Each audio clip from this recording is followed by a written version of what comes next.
Good morning. Welcome to Indianapolis, Indiana. Lucas Oil Stadium right behind us, site of the 2020 Big Ten Championship game between Ohio State and Northwestern. I'm Tom Moore. That's Tony Gerdeman. We're from BuckeyesCoop.com.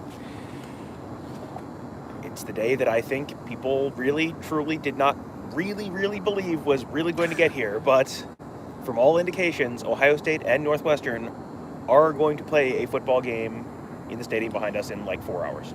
And we saw the equipment truck is behind us, and so at least the uniforms and the jerseys and helmets are here, and we believe the players will be on their way shortly. And if they are in fact not going to play today, this is an incredibly elaborate ruse. There were some concerns this week about some positive tests at Ohio State. Was that going to be enough? It was where things can get way worse. Everything seems to be okay. As with everything this year, nothing is ideal, but it is better than the worst case scenario by a long shot. I think there are a lot of teams that are not playing this weekend. There are a lot of Pac-12 championship game last night. Was the team that won the Pac-12 was a team that did not win either of the divisions and was playing with Mario Cristobal said, I believe, 50 to 55 scholarship players.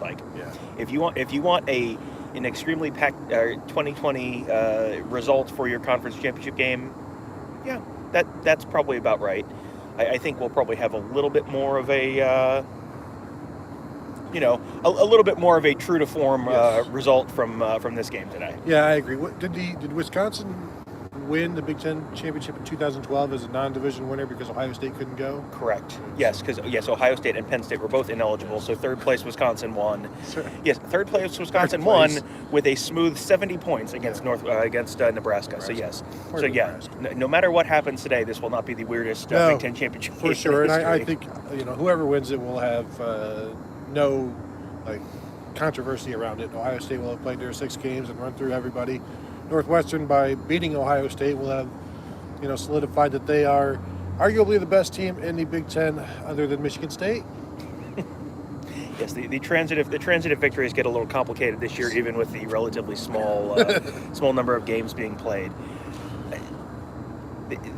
Every time we start talking about previewing an Ohio State Northwestern game, it's like I feel like we could just kind of replay the conversations we've had about previous Ohio State Northwestern games, because Northwestern is they're just like extremely consistent. I was trying to come up with something good to compare them to. It's like I was gonna say, like there's nothing flattering you can say. It's like, yeah, they're like mayonnaise. Like, you know what it is. Right.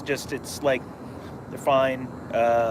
Sometimes you miss it if you don't have it, but you don't need it. Right. Yeah, and it's just mayonnaise probably throws the ball a little bit better than Northwestern, but it's they're fine. And if you have watched any Northwestern football at any point in the last 10 years, there are two kinds of Northwestern teams. There's the good Northwestern team where they have a pretty good offense and a really lights out defense. And then there's the bad Northwestern team where they have not bad defense and then a terrible offense. Yeah. Like last year was the latter. This year is the former. I mean, this is probably not a game. Last year Ohio State won in Evanston 52-3. This is probably, I don't want to go way out on a limb, but I don't think this is necessarily a team Ohio State should expect to beat by 49 points today. No, but they could if things go well. Yeah, I'm with you when you try to preview anything Northwestern. I feel like if we were in a heist movie, and you know how in the heist movies they just put a picture of something going on in front of the security cameras, we could just put video of our 2018 or 2019 preview in front of this YouTube Live, and then I don't know, go break into the vault at Lucas Oil and get away with it. What? We were shooting a pregame video. It couldn't have been us.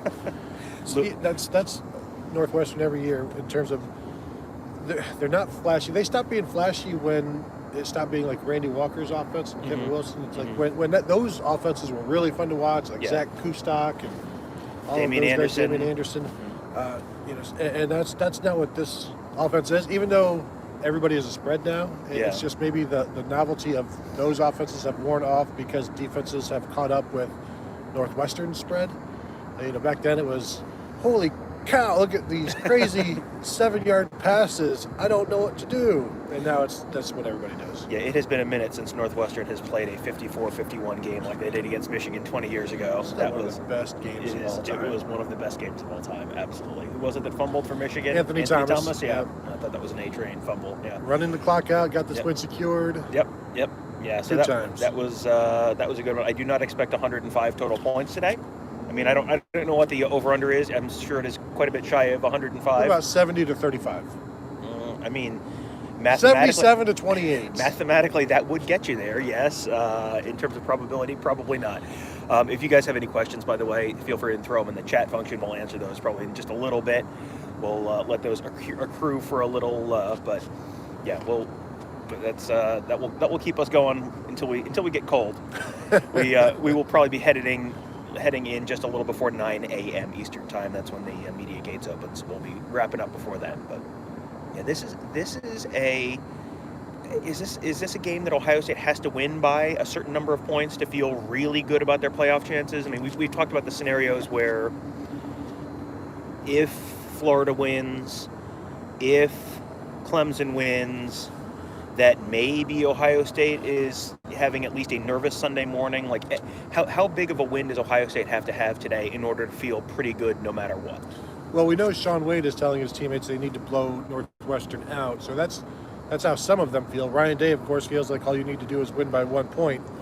But without knowing what anybody else is going to do today, you can set the tone by blowing these guys out and getting a bunch of style points, and then almost like cementing yourself. By 3:30 or by 2 o'clock, you've cemented yourself just based on you're up by 38 to 10 or whatever, which is my score prediction. I'm just throwing that number out there. It just came to me. But it's if obviously the more impressive you can be, that's the way to go. But we've seen where they've had uglier games, Big Ten championship games, where it's like you could have made a statement like not like a 59-0, but like a 38-0 or 38-10. I don't know, I keep throwing that number out there. But something more impressive, and we know that like the Wisconsin game last year that didn't happen, and just sometimes the Northwestern kind of takes the they ugly you up, and but I don't know that they have enough offense to like even if it's ugly, like say 38-10. Yeah, I still think that's pretty good. Yeah, I don't think 59-0 is something to expect today. I mean, 59-0 is really something that you should never really expect unless they're playing a really bad MAC team or Michigan, yes. But Northwestern this is something that whatever week it was that Northwestern beat Wisconsin, I tweeted out that this is not great news for Ohio State, who might want to be winning the Big Ten championship game with style points. And Northwestern is not the kind of team that lets you run up style points typically. The defense is too good. They're too, they're not going to have just a ton of busts in the secondary. Like they're pretty sound. They'll make you can score touchdowns against them, but you're going to do it by, with 5-minute, 4-minute, 10-play drives, not one play 75 yards, one play 82 yards. Like you're not going to just like have like a pinball machine score against Northwestern typically. So that was greeted with a whole bunch of boy, you're stupid, and then here we are talking about it the morning of the game. How about that? It's like if you're like a clothing designer and you want your clothes to look as best as they can, but your model is like B. Arthur, like broad shoulders, and it's like I know it could look better on somebody else. And Northwestern is basically the B. Arthur of fashion models. No offense. Who would be the Jeffrey Ross in this circumstance? No. Okay. We'll let's throw this caveat out here. When we're answering your questions later, we're not going to talk about specific players who are out because there's Ohio State is going to be a little shorthanded today. Not from all indications that we have right now, they're not going to be wildly shorthanded. They're not going to be shorthanded like they were against Michigan State. Like you're not going to be having an entire position group, with the offensive line against Michigan State, where you had four guys in different spots than they were a week before. Like you're not talking about anything like that. the line has moved down a little bit, which I think reflects the fact that word has sort of started leaking out at least a little bit about some names.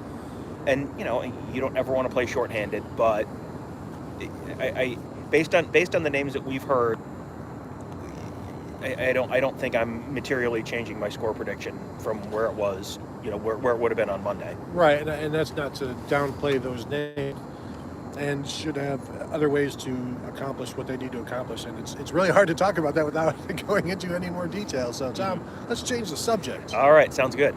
I just saw a question about the defense, and we will go through questions specifically later. But I mean, the defense is an interesting case today because this is a game where I don't know that I could feel, going into the playoff, I don't know if there's anything the defense could do against a Northwestern offense that would make me go, they have everything fixed and are completely set to play a team like Clemson or Notre Dame or Alabama, and they are going to be in pretty good shape when they have to do that.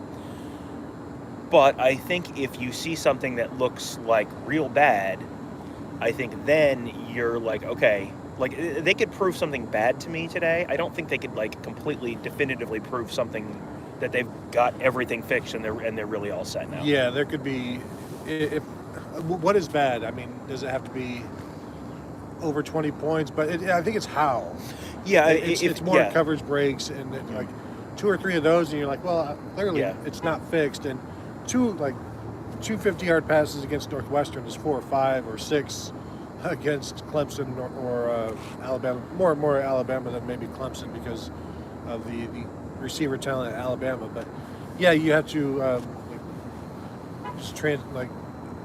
two against this team is twice as many against that team. And but I think you shut them down, hold them under 10. I think that's in line with what you want to see. 10 to 20 is probably what you will see. And anything over that, you're like, that's not great.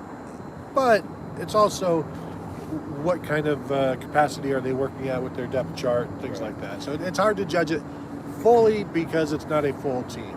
Yeah, and let's calibrate expectations here in terms of what Northwestern is and isn't on offense. So they have scored more than 30 points once this year. That was 43-3 against Maryland in the season opener. You're not, if they give up 30 points to Northwestern, that's a disaster. That's a huge flaming plane wreck of a disaster. I don't think you're going to see that. I picked Ohio State to win 38-20. 20 points would be like fine. 20 points would not be like this is terrible. 20 points would not be this is great. It would just be like, like that's like, okay, B. That's like about a B grade, B minus. Like, yeah, it's fine. Like, congratulations, you have passed the next grade. If Ohio State gives up 20 points, they have passed the next grade. They have not graduated with honors. They have not.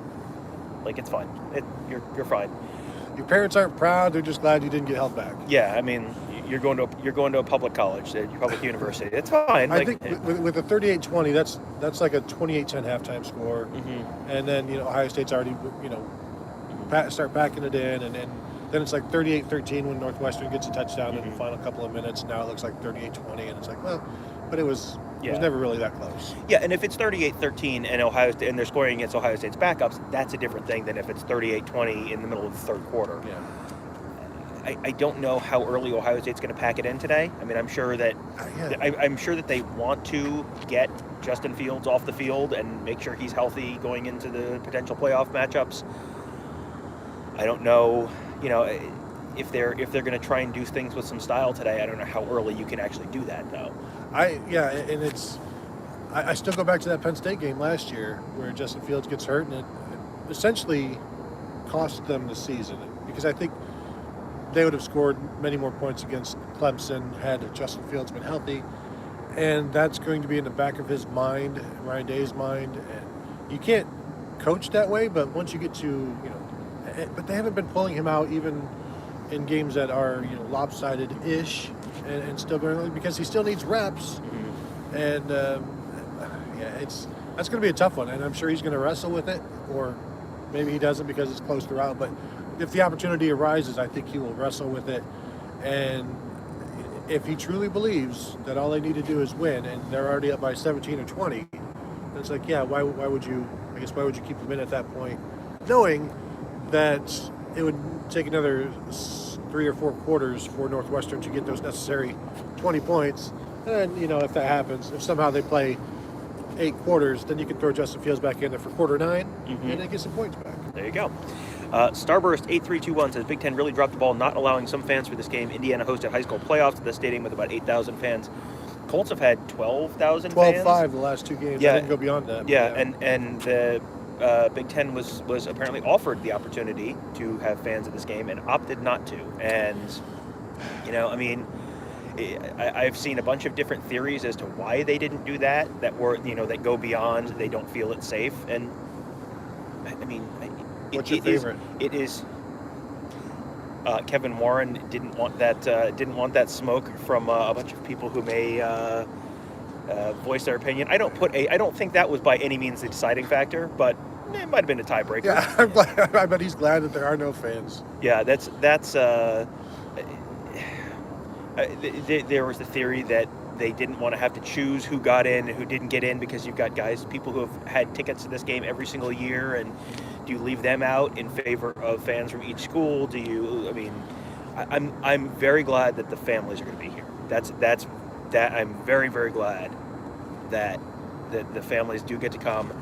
That's something that now they're trying to figure out for the bowl games as well. If they can't go to the Rose Bowl, if the families can't go to the Rose Bowl, will they move the Rose Bowl to Arlington, Texas, something like that? There's a lot of that stuff going on that they're figuring out. At least they can come in and do that. Ohio State figured out a way when there were going to be fans in Ohio Stadium to, like, this percentage of the President's Club gets this percentage of the students get this percentage. There's no reason the Big Ten couldn't have done the same. Like, all of you guys who have been here, like 20% of you will get tickets, and it's 2020. It's a pandemic. Yeah, that should be all the explanation right. you need. And yes, if you get a bunch of rich people mad at you, that's not great for them. But come on. Well, and either some of you can go, or none of you can go. Yeah. Which do you want? Yes. You 4-year-old petulant. I'll stop right there. Yeah, there's a King Solomon solution here, where yes, you can let people cut them all in half, Tom. Yes, cut all the seats in half, and then yes. I'm going to combine 2 of Vinay's questions and simply ask you, who is more likely to have 100 yards today, Garrett Wilson receiving or Master Teague running? I'm going to go Garrett Wilson receiving. Yeah, I think that's almost a given. He's had 100 yards in every game except for the last one, so he's due. And with the way Northwestern plays, I can keep 3 linebackers in there and then 2 safeties. Garrett Wilson's probably going to be matched up with a safety here and there. And so that's not great for a linebacker. That's certainly not great if there's any crossing routes going on. So I think he's almost a shoo-in. I would be surprised if he doesn't have 100. And I wouldn't be surprised if he does it in the first half. Yeah, that's entirely possible. Starburst asked about, this is the question I referenced earlier about how the defense can shine. Even if the offense doesn't go off, wouldn't 24-3 look really good in a year where defense is at premium? That would really be, I think, something that would really resonate with the committee. Like, if they really just shut down Northwestern, the committee has talked about the fact that they're concerned that Ohio State's the defense is giving up too many big plays. So, obviously the ideal situation for Ohio State would be the offense continues to look explosive and the defense locks them down, and then you have a 45-3 game. Like, yes, that would be ideal. That would answer any questions. Ohio State would be automatically in no matter what at that point, I think. But if it's 24-3 and you've answered the committee's biggest questions, I think if they win this game by 3 touchdowns, I think however it happens, I think that probably is hard to keep them out of that. What do you think the committee would like more, 49-28 or 24-3? They want to see that defense. They know Ohio State's offense is very, very good, and that's what they love. But if Ohio State's offense has a down game against one of the nation's top defenses, but then the Ohio State defense shuts Northwestern down, I think they'd probably prefer that one. Yeah, and you may have a little bit of an adjustment depending on, offensive guys out versus defensive guys out. Yeah. Is the committee going to take that into account? All of that. And they do. Yeah, so. Or they say they do. They say they do. I don't ever completely buy it. I've never seen proof of it. Vinay asked if we should expect to see more 2 deep coverages. Are they going to be more more risky with that cover one. I mean, I don't know that you need to change anything against the Northwestern's offense. Yeah, that's the thing. I don't know that. And if you have that too deep, you have one further safety that can't help against the run, and Northwestern runs. So I would expect a more aggressive defense, just because this is not a team that's going to torch you deep very often. This is they obviously stopping the big plays is always the big thing for them, but I don't know that there's that much concern about big plays. Yeah. Had a question about Jameson Williams, getting him more involved today. I think there's going to be an opportunity for him today, and he's someone who he's been the starter all year, and they just there have been what was the percentage of passes that have gone to Garrett Wilson and Chris Olave? Was it like 80% or something? I don't know. It's 70%, something like. I mean, it's like Justin Fields has two guys he throws the ball to all the time, and then every once in a while, like, he mixes in someone else. But you're going to have to show a little more diversity there in terms of, because you're going to be going up against teams who have a couple real good corners. Right now, Garrett Wilson can get open against whoever they're putting on him. I mean, that's just there are not corners in the Big Ten good enough to cover Garrett Wilson and Chris Olave consistently. You're going to be playing teams who can do that later on. 2 weeks from last night, they're going to play someone who has corners good enough to shut one or both of those guys down potentially for most of the game. So you're going to have to diversify the offense somehow, whether that's Jameson Williams, one of the tight ends, something. Yeah, it would be nice to see him get more involved rather than just clearing routes for guys, clearing out space, and because we've all seen what he can do. It's just unfortunate when most of his catches are the 5-yard bailout type, third read, dump off, when I think we all know he can do more than that. But when you've got, with the guys they've had, it's really hard to argue that, but still, it would be nice to see Jameson Williams get involved some more and just reward that guy. Starburst asks, who is Northwestern's biggest deep threat? Do they have anyone Ohio State needs to be worried about shutting down? I don't think so. And the sad thing is, I don't even know their names, Tom. They've had, two or four 40-yard plays all season long. There's no cause for concern in terms of what Northwestern does. The cause is, can Ohio State not have any coverage breaks with Marcus Williamson or Marcus Hooker? In that way, it would be Ohio State failing rather than like Northwestern just beating them. Francis asked about using more one tight end sets today. I think you're more likely to see two tight end sets. I think you're going to see more 12 personnel today, because this is boy, stop me if you get some the Great Pumpkin's going to come this year vibes off this one. But what if this is the day Ohio State starts using the tight ends a bunch? Like, is this a big Jeremy Ruckert game? Like, and I recognize how stupid that sounds even as I'm saying those words, but this could be a Jeremy Ruckert, Luke Farrell game, and a Jeremy Ruckert, Luke Farrell game might mean 5 combined catches with the tight ends, but a couple touchdowns or something like that.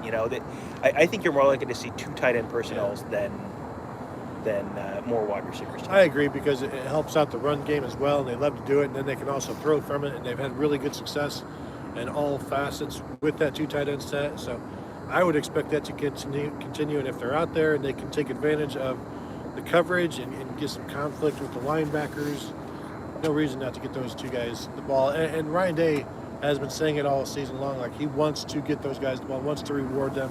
Luke Farrell is one of the best tight ends in the nation, and nobody knows about him because he does everything and doesn't get the ball. But the running game is good because of him, and just the ability to run that 12 personnel and do so many different things is key, and I think we'll continue to see that today.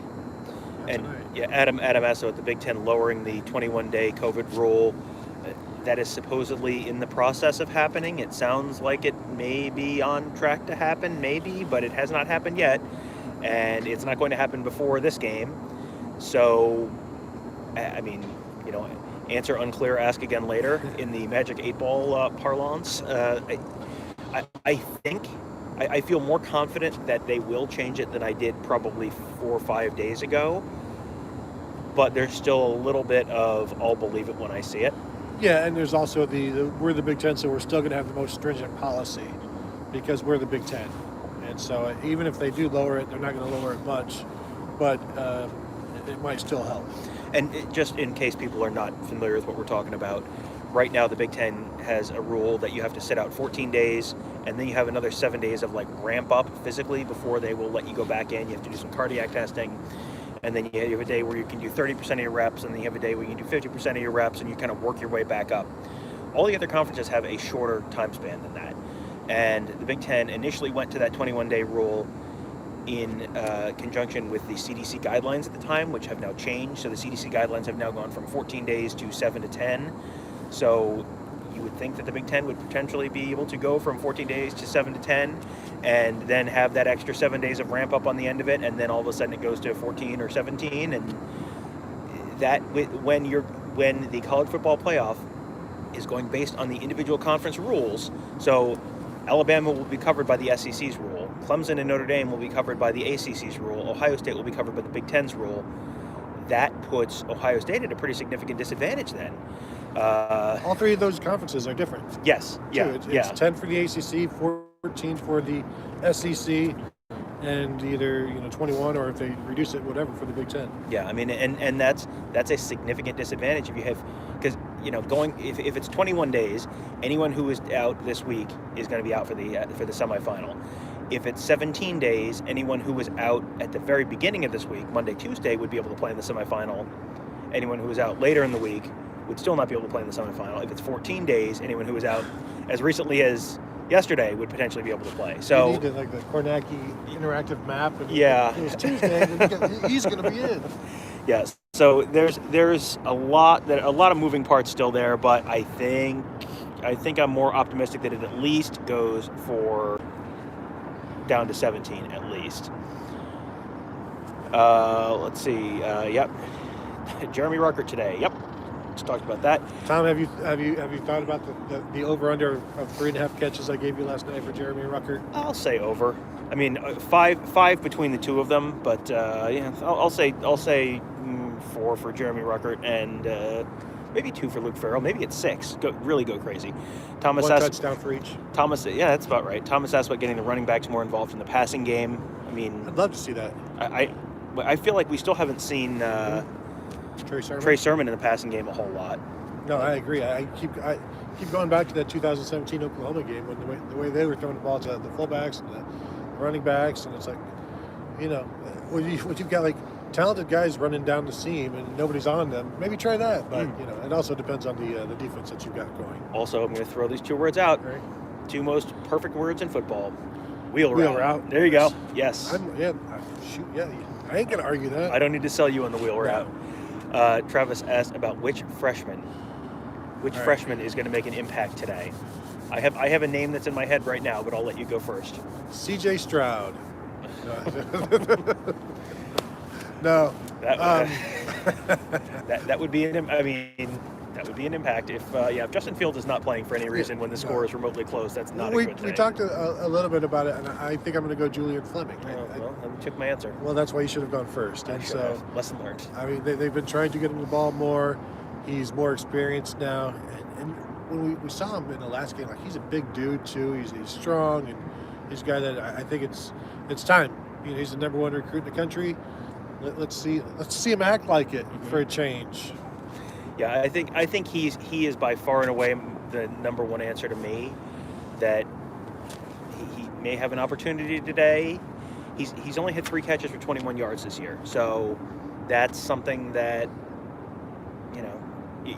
normally this time of year you have the conversation that they're not freshmen anymore. Like, oh yeah, once you go through a Big Ten season, like, they're not freshmen anymore. It's like, well, they're 5 games into their career, so this is like the equivalent of like an October 10th game, and like, yeah, they're still kind of freshmen at that point. Like, go back to Chris Olave's freshman year. Like, at this point, Chris Olave was still just some guy no one had heard of.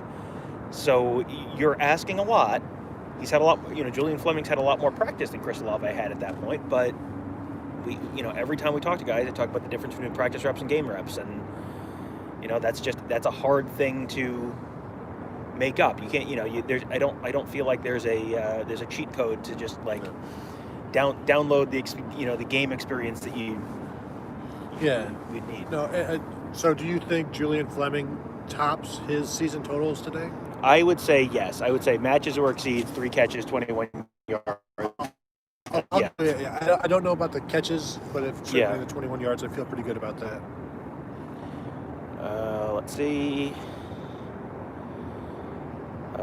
Mojo Horizon says, "Brace yourself for Dabo tears." Who is causing the tears? Notre Dame.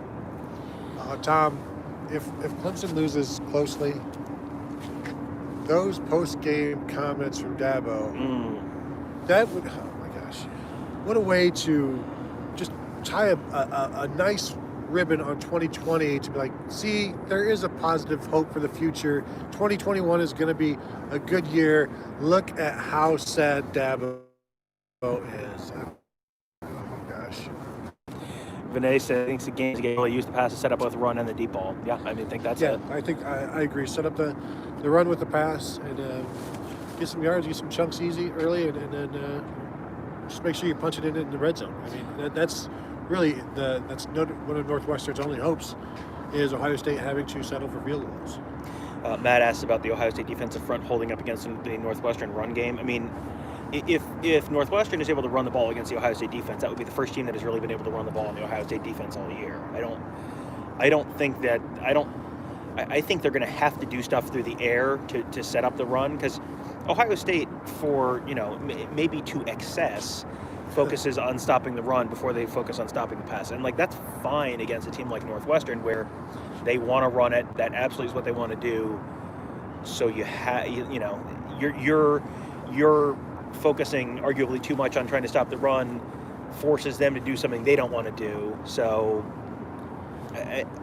I would be surprised if Northwestern ran for more than 4 yards a carry, 4.5 yards a carry. I don't see them picking up a bunch of huge gains. I don't see them really controlling the line of scrimmage. I don't see a huge day for them on the ground tonight. Yeah, I would be surprised if they hit 4, and if they do, I think that'd be pretty good for them. Vinay asks if we see another pick or touchdown from Haskell Garrett during the game. I mean, it would be.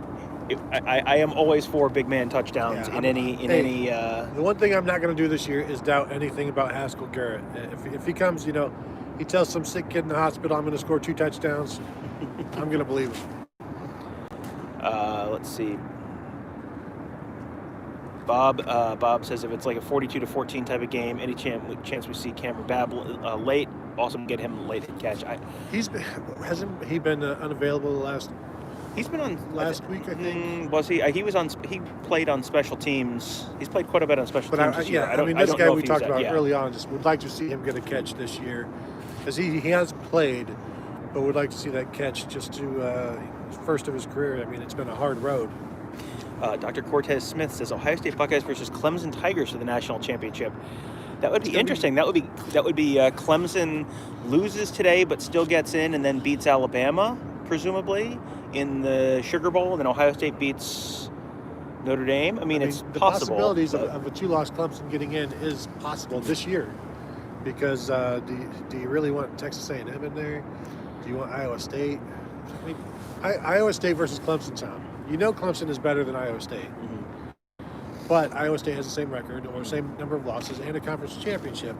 But it's up to the committee. Do they see the Clemson in the same tier as Iowa State? Because if they don't, then there's nothing to compare them to. Because when they clump teams in groups of 3, I believe, and then they compare them there. And if Clemson is not in the same group as Iowa State, they never touch. Yeah. So there's no comparison there.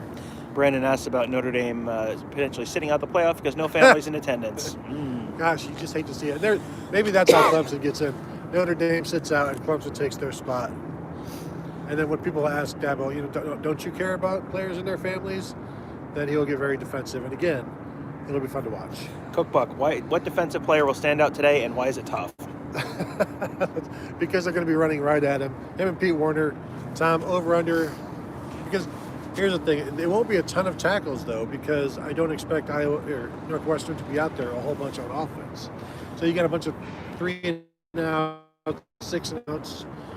And I don't know, like 15 tackles between the two of them. That seems a lot, though. Yeah, but you know what? That's exactly the number. I was like, I think it's going to be 15. If he says anything higher than that, I'm going to go under. I'm going to go 14 and a half times. Yeah, okay, I'll take the over. Tough Borland with 8 tackles and Pete Werner with 7.5 or one of those deals. I don't. John asked if there's any chance A&M could really make the playoffs. I don't think so. I mean, they could. It is possible they could, but it requires either Ohio State losing or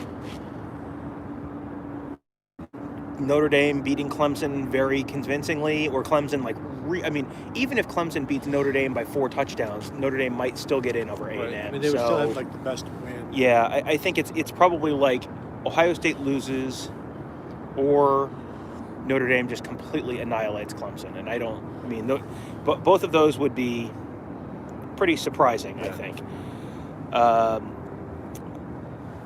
John asked if it's cold out today. It's actually not too bad. It's like 30 something. It's not 35-ish. It's not terrible.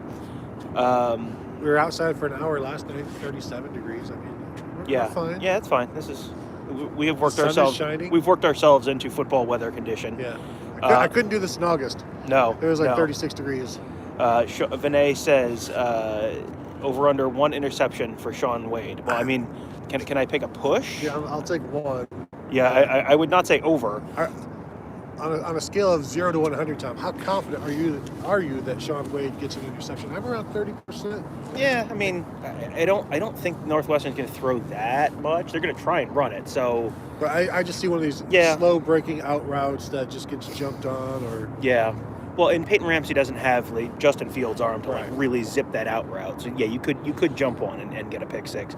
Seven Banks going to take a punt block back to the house today. Seven Banks playing on punt block now? No, he did it as a freshman. Really? Yeah, Tell me more. Were you there? Sounds familiar, vaguely. Can't remember what game that was. Akeem says, in a game like this, Ohio State has to come out guns blazing, no playing games, first round knockout. I do think that that's going to be the mindset. Like, don't just get in, take care of business. I don't think Ohio State is coming in here with any other mindset than that. Like, come in, dominate the line of scrimmage on both sides of the ball, take care of business, get done. Vinay says 7 scored on a punt block against Michigan his freshman year. Blocked by Chris Olave. I knew that sounded familiar. Sounded vaguely familiar. Yes. Over under 2.5 punts for Ohio State. Tom? Boy, there's some complicating factors here, but I'll go. I really want. That's a good one. I want to go under. But that just punting twice is. Yeah, I mean, in a normal game, I would say over. We'll see today. Jimmy says over under the number of times we've been asked who's in or out today, 35.5. Over for sure. Over. And we'll just let you know again. Like, we're not gonna talk about specific names yet. We have heard names. I will give you the same disclaimer we gave you at the beginning of the show, which was we're not going to give you specific names. I can tell you that the names that we have heard are not names that would cause me to change my score prediction materially. You know, the line, I don't know what the line, I haven't looked at an updated line. It was at 20.5 a couple days ago. It was down to 18.5 last night. But, I mean, moving the line 2 points is not, that tells you, okay, that's 2 points. So,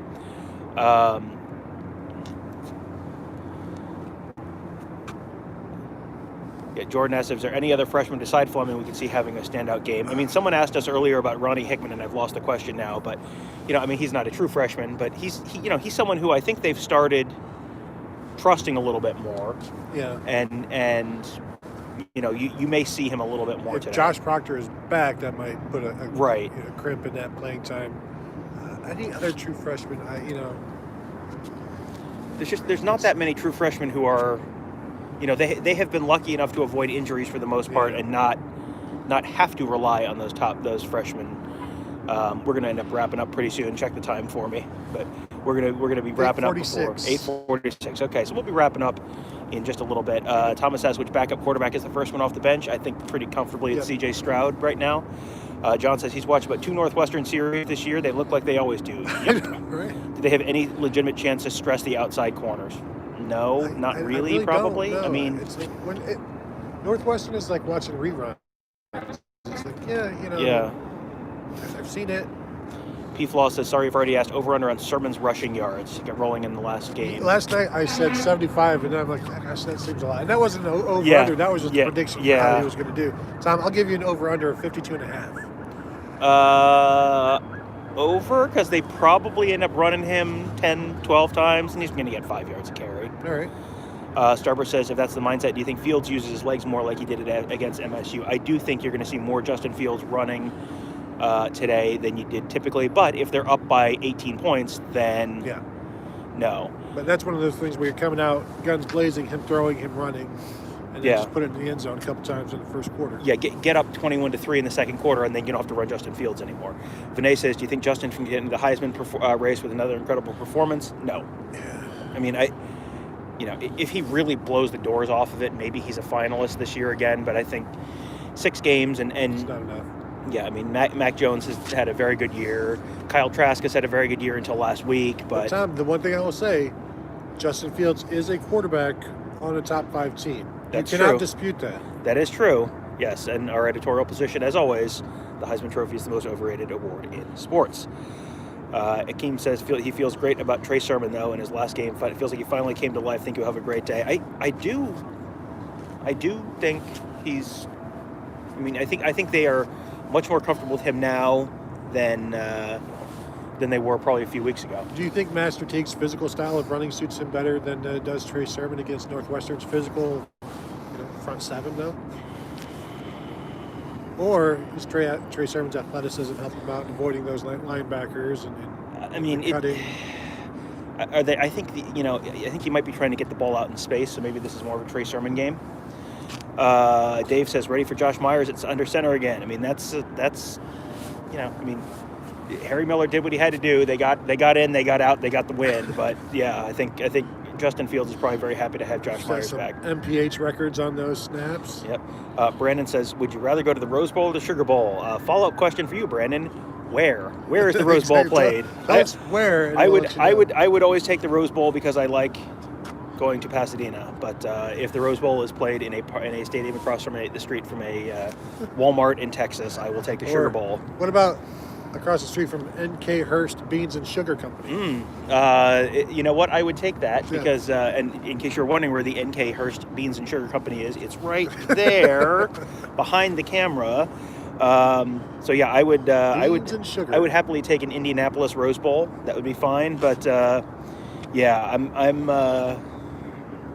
I'm guessing we're looking at Arlington, and having run through a bunch of the scenarios, I think it is almost certain that Ohio State will be in the Rose Bowl if they win this game. So 95%. Yep. And we're gonna zip through things real quick because we're running out of time because we're gonna have to head into the stadium in just a minute.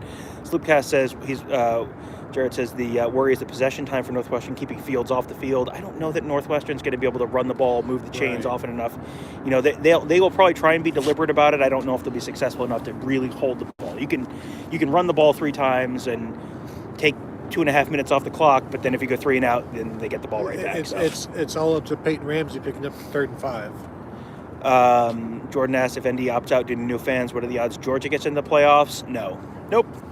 Strike that. Delete that question. I have multiple reasons why that's not going to happen. One is Notre Dame is bluffing.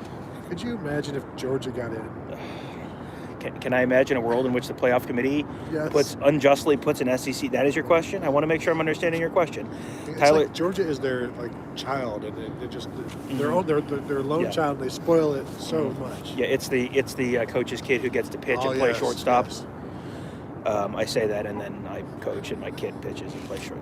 We're not here to talk about softball. We're here to talk about football. Tyler Hankins says, how much does Ohio State push the ball downfield early? I think a lot. Yeah. William says, be glad you're not Nebraska fans. You know what? Nebraska had a perfectly fine year this year. So it's not. They got to play football. They ended with a win last night. I was happy for Nebraska last night. Yeah, Jimmy says Notre Dame wants to stay in Indiana. Yeah, I bet they do. Thomas says, is Blake Hallbeal back now? Yes, he is back. Yes. And yes, Blake Hallbeal did kick last game. Jordan says, but they have 2 quality losses, and that's true. Georgia does have 2 quality losses. You can't argue that. Vinay, over under 5 touchdown passes for Justin Fields. I think under has to be. Yeah. I'll go under, but yeah.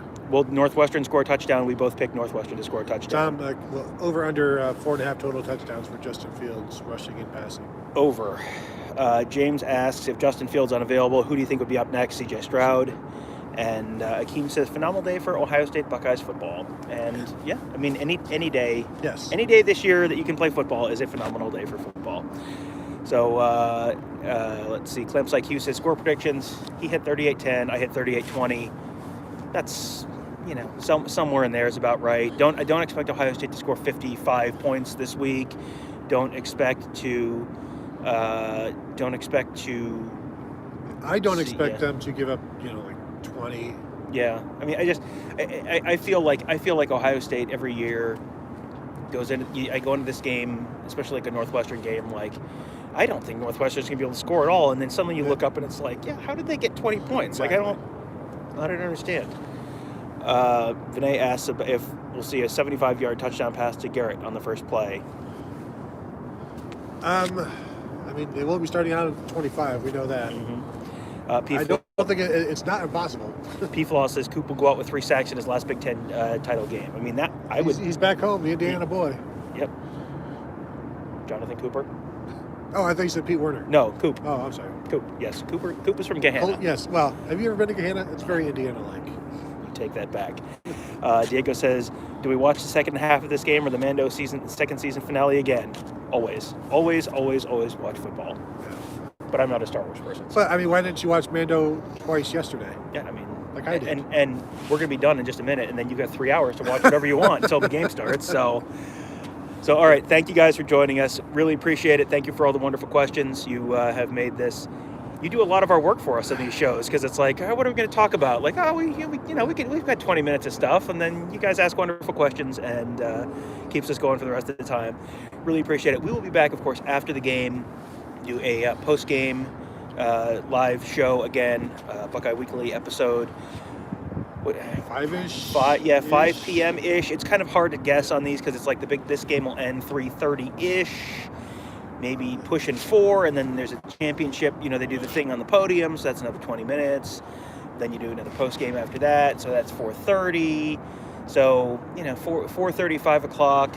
And then so somewhere in there is probably about right. But we'll make sure we put it on Twitter. We'll put it on the Ask the Insiders board at BuckeyeScoop.com. And as long as you are a subscriber, you'll get a notification, right, Tom?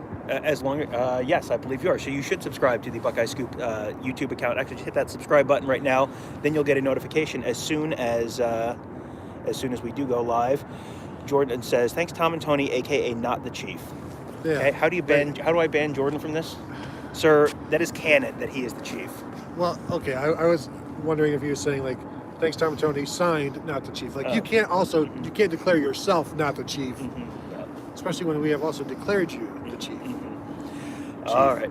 Well, thank you guys. We really do appreciate it, and we'll be back here 5:30, whatever, something like that this afternoon for a post-game instant reaction / playoff preview, and that feels like it could be a show that just goes an hour and a half. Like it's up to you. There's going to be a lot to talk about between a Big Ten championship game and a potential college football playoff.